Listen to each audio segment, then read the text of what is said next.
Hello, my friends, and welcome to episode 4 of the D&D Unboxer. We've got some pretty cool stuff to show you today. I think you're really going to enjoy. And if you stick around, I'll be happy to share it with you. Some things that I learned, and hopefully some stuff that you will learn. So, thank you for watching. See you in a minute.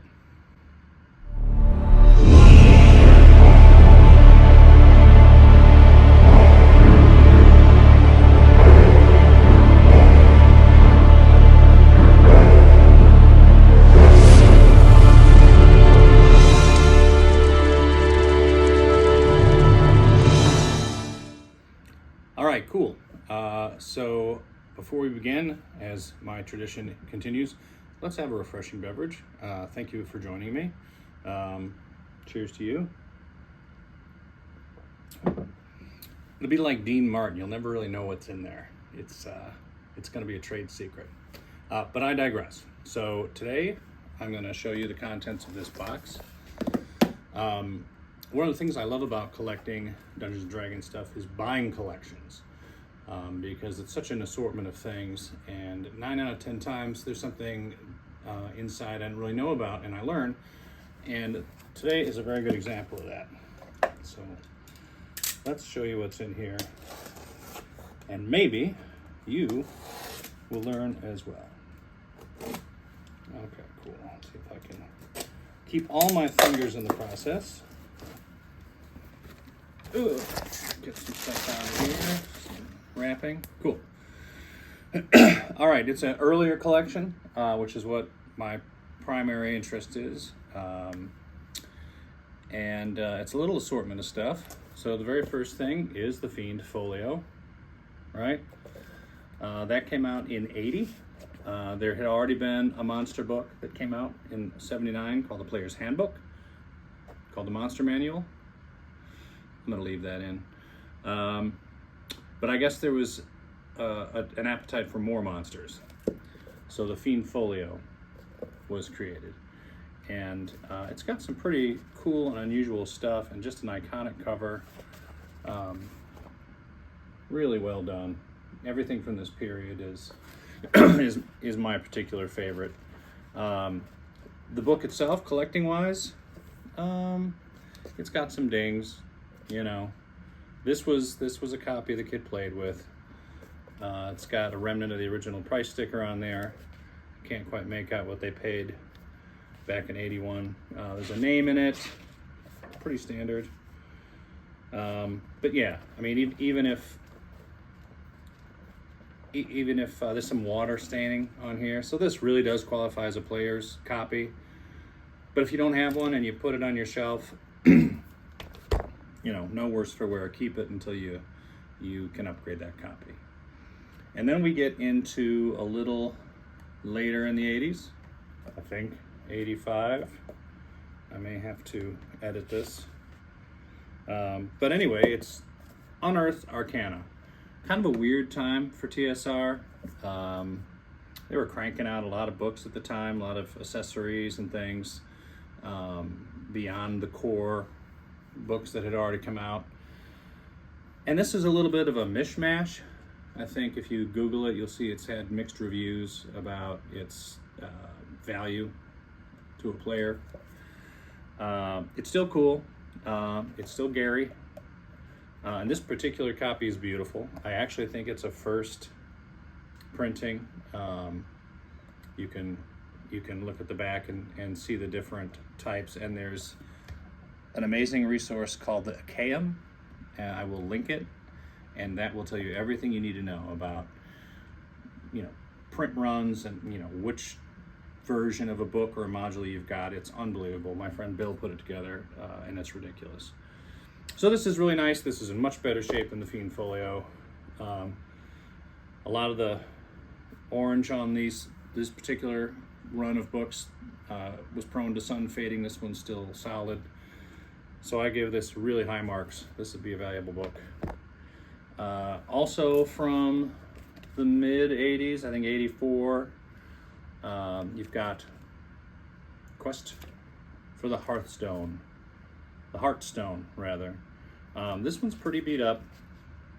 Definitely a player's copy.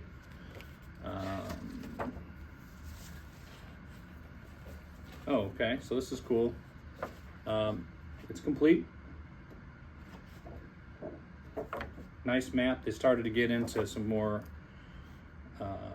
three-dimensional fancy maps into the 80s, beyond, you know, what came out earlier. No writing in this book.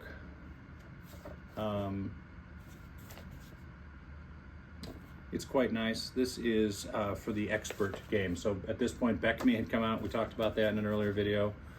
So this would be for a higher level character. Oh, it comes with some pre-rolled characters that the prior owner had taken out, and some cool illustrations. So that's pretty neat. I think as D&D went on, they tried to make it easier and easier for people to play. You know, you have to have less stuff and put less work into it until we get to 5th edition, which is a whole different thing. Here's another one from that same period, probably also 84. In better shape than this, Lathan's Gold. Now this is a solo adventure, that's neat. So I think if it's, I don't know if this is between you and the DM, or dare I say it, you home alone playing with yourself. I'm not sure. Please insert your jokes into the comments as long as I'm not the target of them. Pre-rolled characters. This is a really nice copy. Very clean and collectible. Someone had written on the inside, so someone had played this and made notes about the NPC players and their hit points and stuff that they had found, but still a cool copy. Sometimes the pencil marks can be erased and it can be improved. Here's an old school one. I love these. Ghost Tower of Inverness. I've actually played this in a group recently. It's pretty chaotic and random, but a really fun module, a lot of action. This is for characters level 5 to 7. And again, this is an earlier one from what, about 1980, exactly 1980.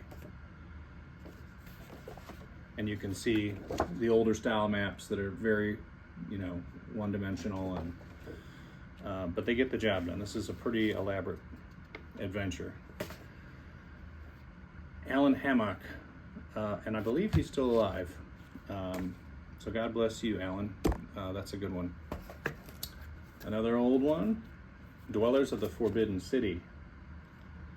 This is an adventure by David Cook for character level 4 through 7. Oh, this one is, it's got some staining, it's got some tape. This particular bunch, I don't think all came from the same kid. I think maybe a picker or somebody assembled them from some smaller lots that they maybe had picked up at flea markets or whatever. Because usually it's going to have the same name in them, or the wear is going to be consistent. Either way, someone did the work for me. In the title of his video, it talks about unissued modules, and that's where we get to this. Betrayed. So I'm going to go ahead and look at my notes here just to make sure I'm getting it right for you. This was an adventure for characters level 3 to 5. Betrayed is an adventure module for 4 to 8 player characters designed by Jim Bambra. Sorry, Jim. It was published as a removable insert in Dragon Magazine number 105, and that came out in January 86. So you'd get your copy of Dragon Magazine, and inside was a bonus adventure. And it's multiple pages with a player's map that somebody had removed. Another map. And these were pretty popular. That's why whoever had this one had removed it from the magazine and ran it. These are pretty cool, and it was a real nice bonus to get your issue of Dragon Magazine, and there was one of these in there instead of just the usual good information. So this was an unreleased module, and the other one is called Doomkeep, and that was in Dragon magazine number 34, so an earlier magazine, and that came out in February 1980. This is an adventure for characters level 7 to 10. Doomkeep is a classic funhouse style Dungeons & Dragons adventure designed by Brian Bloom. It was originally published as an insert module in Dragon magazine. This adventure serves as a bizarre, trap-heavy labyrinth meant to test the limits of your players. It features a pull-out 16-page adventure module, and again, this was all included in your copy of Dragon. Neat because it's 2 colors, so they got some red ink in there for highlights.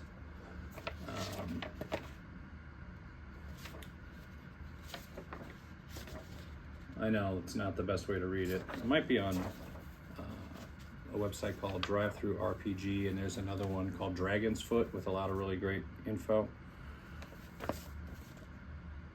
But this is really cool. This is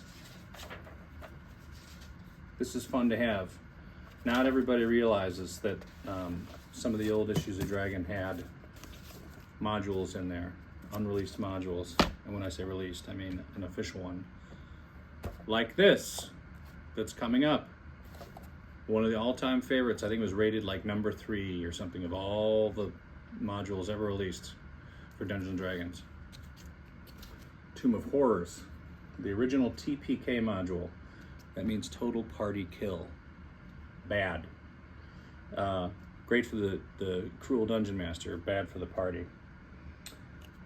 So this was written by Gary Gygax, as it says on the cover.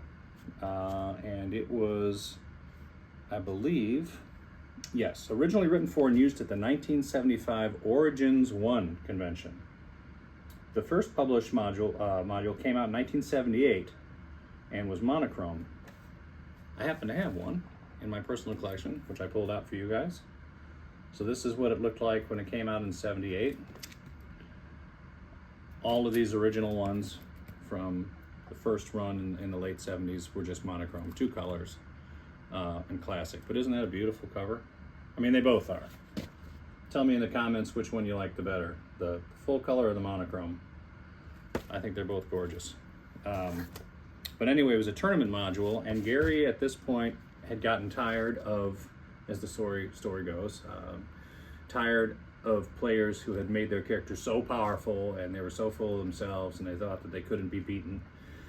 So Gary wrote a module that was going to kill everybody. And it really is brutal, but it's just a classic. This particular copy is in really nice shape, no writing. There's a little wear, you know, but again, this one was re-released in, what, 81. So the fact that it's this clean a shape. It came with all these inserts that you would cut out and hand to your players around the table. So when you find one that doesn't have the inserts cut out, it's more valuable and desirable. They're all in there. Really elaborate module. I mean, you can already see. Uh-oh. Look at that. One was cut out. Interesting. It's funny they only cut the one out. But it still looks like it's 95% there, so that's great. So this is a beauty. This one would be going in the permanent collection if I didn't already have one. But yeah, so the majority of the modules that were published by TSR did come like this, but they did officially sanction, because Dragon Magazine was an official TSR publication, a couple of these guys in there as a bonus for the readers, so that's really cool. And then one of these videos we're going to talk about all the other Dungeons & Dragons modules that were not produced by TSR, rather produced by other companies at the same time, but given a blessing by TSR to at least say for use with advanced Dungeons & Dragons. But that'll be for another video. But anyway, be safe out there. There's a lot of bad stuff that can get you. Thank you for watching. Please like and subscribe if you haven't, and have a good one.